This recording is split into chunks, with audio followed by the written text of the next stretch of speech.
Por dyshimi pra edhe i prokurorisë këtë rast në Prizren është që ka pasur një kompromis mes komisionerëve, përfaqësuesve të partive politike. Let ishin marrë vesh zoti Rama Baja komisionerë? Qasat janë që nuk ka mund të ndodhë ndryshe pa një marrëveshje të brendshme të komisionerëve. Prandaj duhet dora e drejtësisë të jetë e fuqishme kësaj radhe.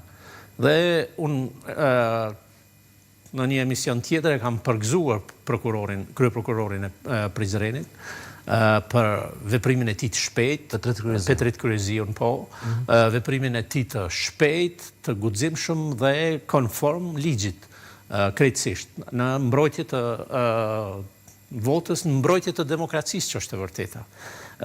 Ata sigurisht që tashmë përballen me drejtësinë, ata që duan të mos dënohen, do duhej që të ishin bashkëpunues me drejtësinë dhe prapa grilave të shkojnë ata që e meritojnë më shumëti, ata për të cilët kanë punuar këta komisioner.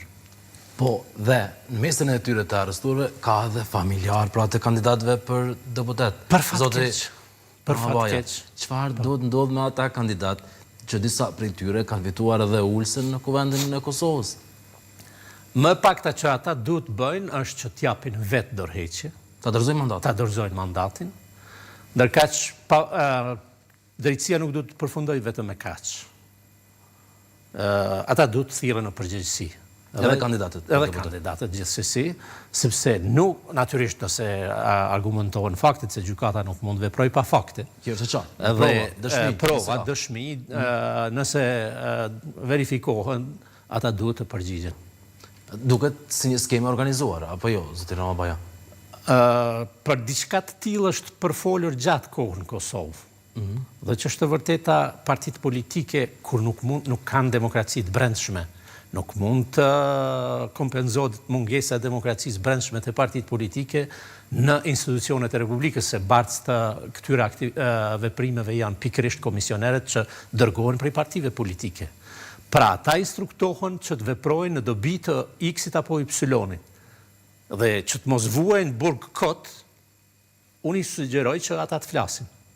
E kom fjallën për komisionerët. Të arrestuarit? Pa tjetër. Që t'i qesin në pa ata që kanë ardhur? Pa tjetër. Nëse kanë marrur të holla të tregojnë, sa më bashkëpunues të jenë me prokurorin edhe me gjyqësorin, do të kalojnë më lehtë. Në burg do të shkojnë ata për të cilët kjo pjesë e trinjve janë viktimizuar. U shfrytzuan nga kandidatët, kështu i bie pak a shumë. Kjo është bindja ime që ata janë shfrytzuar nga struktura mafioze brenda partive politike dhe natyrisht edhe kandidatë. Pro, këta kandidatë që thoni që janë zgjedhur edhe deputet, ka edhe nga lëvizjave të vendosjes.